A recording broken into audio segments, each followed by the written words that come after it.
ወደ ቻናላችን ቤተሰቦች እንኳን ወደ ቻናላችን በደህና መጣችሁ። ምሽት 1 ሰዓት ተኩል ላይ በጀመረው የእንግሊዝ ፕሪሚየር ሊግ 30ኛ ሳምንት መርሃ ግብር ሊቨርፑል በአንፊልድ ከቶተናም ጋር አንዳቻ በሆነ ውጤት ማጠናቀቅ ችሏል።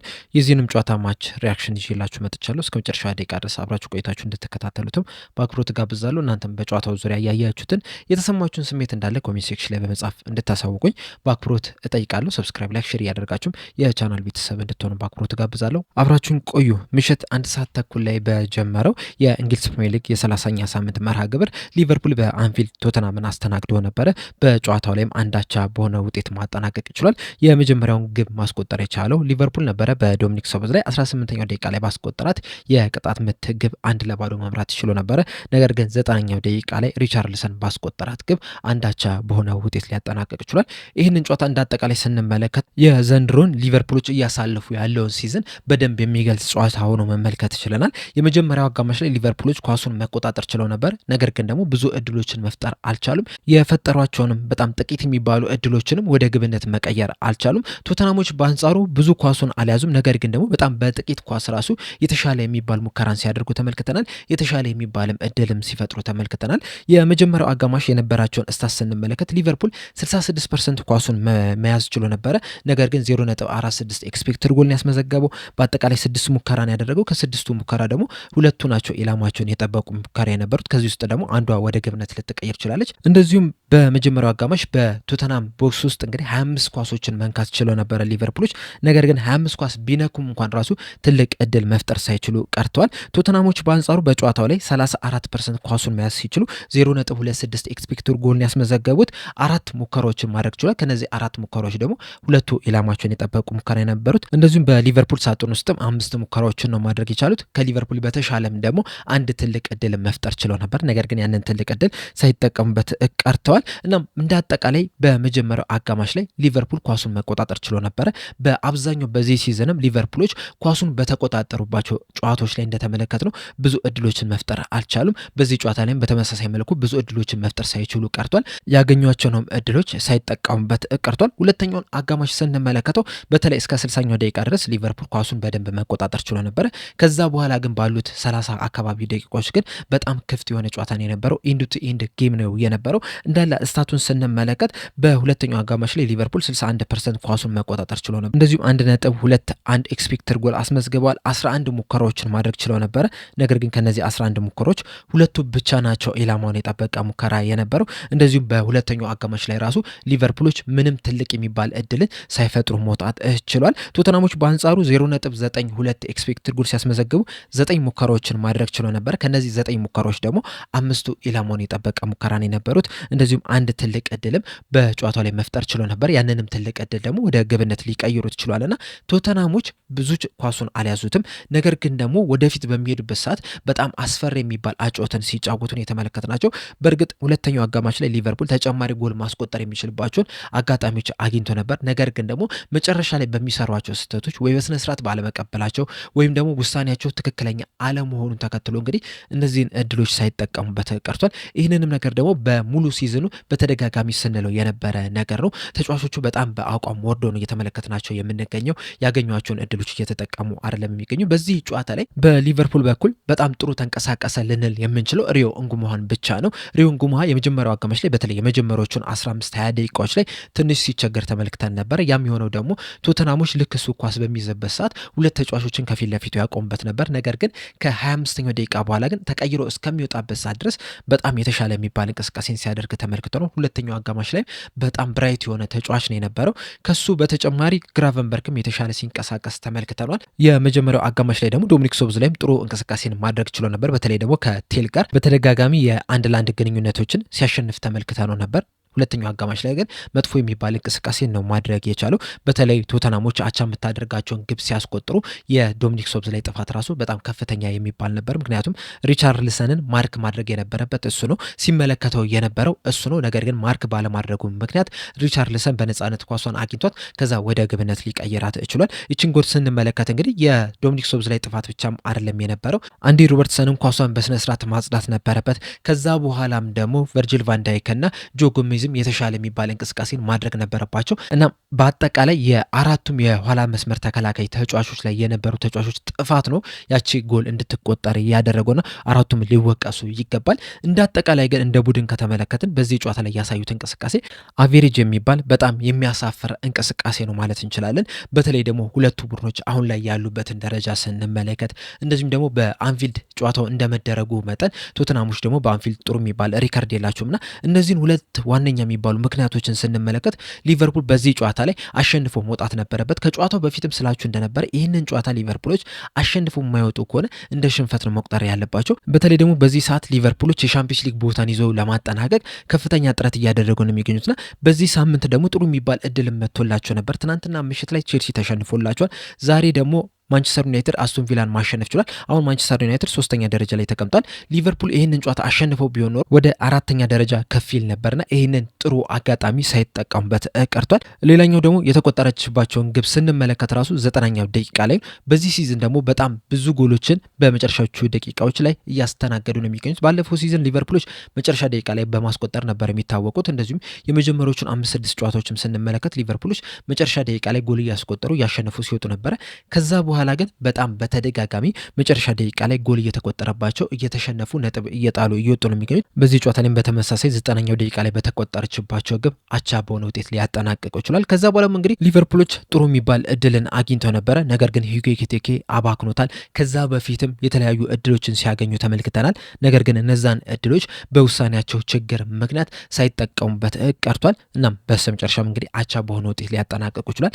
ከዛ በተጨማሪም ግን ሊቨርፑሎች ያሳዩት እንቅስቃሴ ሲጠቀሙት የነበረ ታክቲክ ራሱ በጣም ግራ የሚያጋባ ነው። በወረቀት ላይ 4-2-3-1 ፎርሜሽን ነበር ሲጠቀሙ የነበሩት። በዚህም ፎርሜሽን ጀረሚ ፍሪምፖንግ በቀኝ ፉልባክ ቦታ ላይ ይጀምራል ተብሎ ነበር ሲጠበቅ የነበረው። ነገር ግን በጨዋታው ላይ የተመለከትነው በቀኝ ፉልባክ በኩል ዶሚኒክ ሶቦዝ ላይ፣ በቀኝ ክንፍ የአጥቂ ስፍራ ላይ ደግሞ ጀረሚ ፍሪምፖንግ፣ 9 ቁጥር ቦታ ላይ ኮዲ ጋክፖ፣ ሪዮ እንጉማሃ በግራ ክንፍ እንደዚሁም ፍሎሪን ቪርትዝ ደግሞ 10 ቁጥር ቦታ ላይ ነበረ የተሰለፉትና በጨዋታው ላይም በተለይ የመጀመሪያዎቹን 25 ደቂቃዎች ላይ ይህንን ፎርሜሽን ነበር ስንመለከት የነበረው። ከዛ በኋላ ግን ሞር ወደ 4-4-2 ፎርሜሽን ነበር ሲቀየር የተመለከት ነው። ጀረሚ ፍሪምፖንግ የመሃሉን ክንፍ ቦታ ነበረ ሲይዝ የተመለከት ነው። እንደዚሁም ደግሞ ፍሎሪን ቪርትዝ እና ኮዲ ጋክፖ በደብል አጥቂነት ነበረ ሲጫወቱ የነበሩትና ጀረሚ ፍሪምፖንግ የነበረውን ሚና ስንመለከተው እንደ ዊንግ ባክነትም እንደዚሁም ደግሞ የመሃሉን የቀኝ ክንፍ በኩል ነበረ ሲጫወት የነበረውና እዛ ቦታ ላይ በሚጫወትበት ሰዓት ደግሞ የቀኝ ክንፉ በኩል ላይ በጣም ክፍተትን ስንመለከት ነበረ። በዛ በኩልም ቶተናሞች ያን ያህል ፕረስም ሲደረጉ አልተመለከትናቸውም። እንደ ሪዮ እንጉማሃ በግራን ክንፍ በኩል በጣም ፕረስ ሲያደርግ ተመልክተናልና ሊቨርፑሎች ያን ያህል ውጤታማ የሚባል ታክቲክንም በዚህ ጨዋታ ላይ ተጠቅሟል ለማለት ትንሽ ያስቸግራል። በተለይ ደግሞ የቶተናሞችን የመከላከልን ጥንካሬ ስንመለከት በጣም ደካማ የሚባል ነው። በተደጋጋሚ ብዙ ጎሎች እየተቆጠረበት ያለ የተከላካይ ስፍራ ነው። እንደዚሁም ደግሞ ከጨዋታው በፊትም እንደነገርኳችሁ በጣም ብዙ የሚባሉ ተጫዋቾቻቸው ጉዳት ላይ ነው የሚገኙት። የተጎዱት ራሱ ወሳኝ የሚባሉ ተጫዋቾች ናቸው። ለምሳሌ በመሀል ተከላካይ ስፍራ ላይ ሚኪ ቫንደቪን በቅጣት እንደዚሁም ደግሞ ሮሜሮ በጉዳት ምክንያት በዚህ ጨዋታ ላይ የሉምና ተቀያሪ ተጫዋቾቻቸውን ነው ሲያሰልፉ የነበሩት።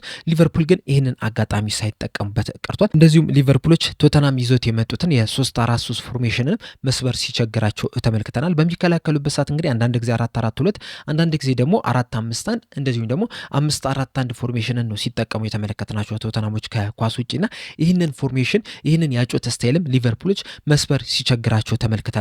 ቅድም እንዳልኳችሁም እንግዲህ በአጠቃላይ በዚህ ጨዋታ ላይ በሙሉ 90 ደቂቃ 48 ኳሶችን በቶተናም ቦክስ ውስጥ መንካት ችለው ነበር። ነገር ግን እነዚህ የነኳኳቸው ኳሶች ግን ያን ያህል ውጤታማ የሚባሉ አይደለም።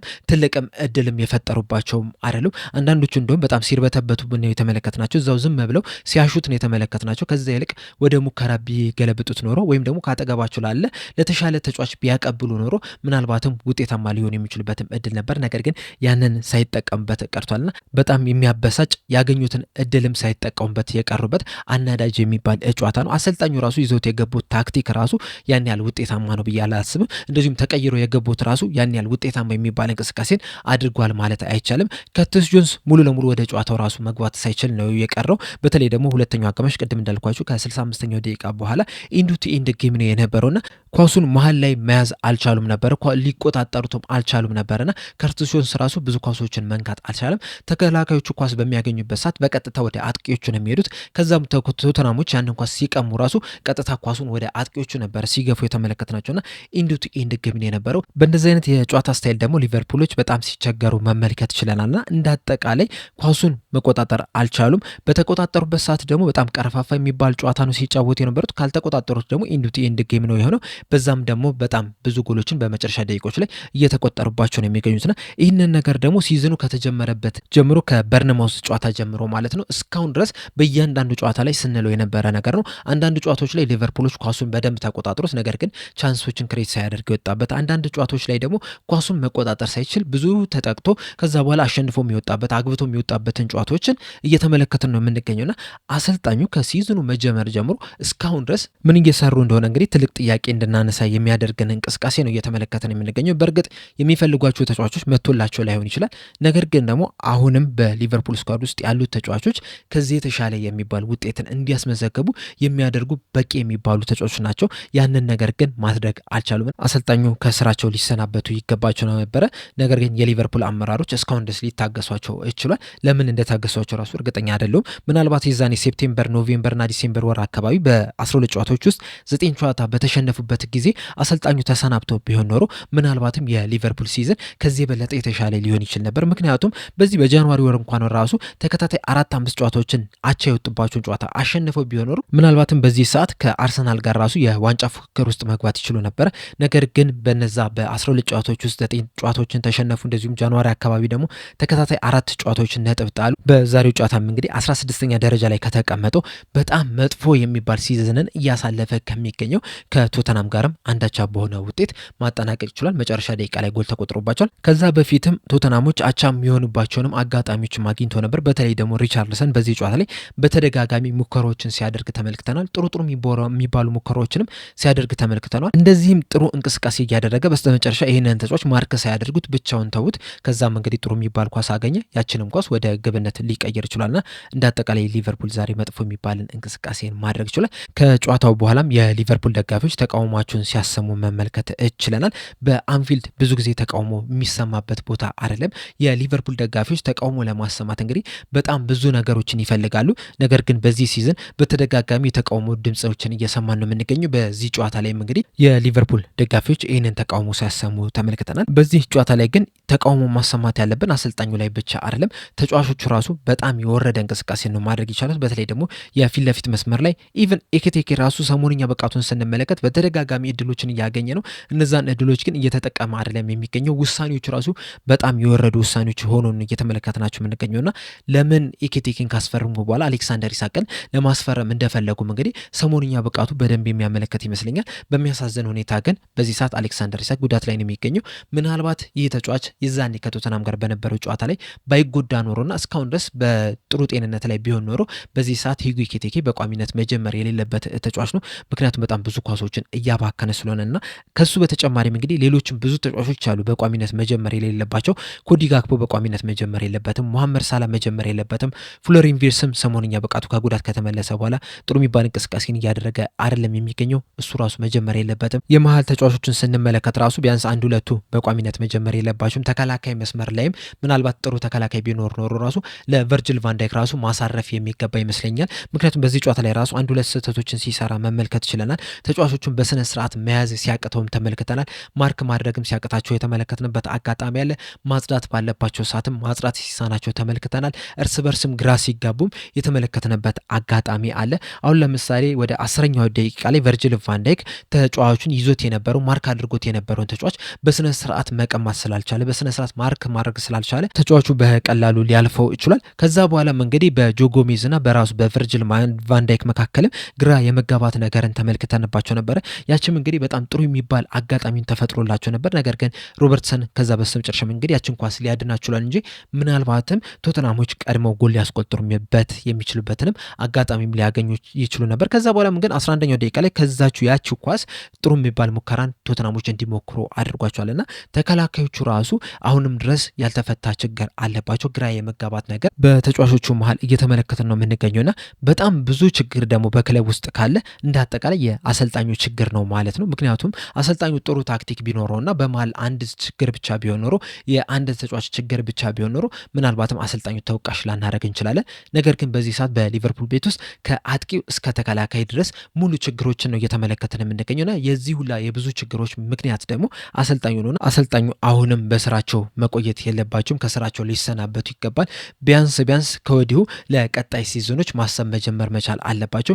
የዚህ ሲዝን ኦልሞስት አልቋል። ሁሉም ነገሮች ላይ ምንም አይነት ዋንጫ ማንሳት እንደማይችሉ እንግዲህ ከወዲሁ እየተመለከተን ነው የምንገኘው። ሮብ ራሱ ለቀጣይ ዙር በሻምፒየንስ ሊጉ ያልፋሉ ተብሎ አይጠበቅም። በኤፍኤ ካፑም ከማንቸስተር ሲቲ ጋር ትልቅ ጨዋታ ይኖርባቸዋል። ያንንም ጨዋታ አሸንፈው ወደ ቀጣይ ዙር ያልፋሉ የሚል ትልቅ ግምት የለምና ኦልሞስት ያለቀ ሲዝን ነው። የለየለት ሲዝን ስለሆነ ከወዲሁ አሰልጣኝን በማምጣት ለቀጣይ ዓመት ማዘጋጀት የተሻለ ነው የሚሆነውና አሁንም አመራሮቹ ቁፍጣና የሚባል ውሳኔ መወሰን አለባቸው ነው የምለው። እናንተስ በዚህ ጨዋታ ዙሪያ ያላችሁ ሀሳብ ምንድነው? በአሰልጣኙ ዙሪያስ ያላችሁ ሀሳብ ምንድነው? ሀሳባችሁ እንዳለ ኮሜንት ሴክሽን ላይ በመጻፍ አሳውቁኝ። ለአሁን እኔ እዚህ ላይ አበቃው። በቀጣይ በሌላ እስከምንገናኝ ድረስ ሰብስክራይብ፣ ላይክ፣ ሼር ማድረግ እንዳትረሱ። ቸር ያቆየን።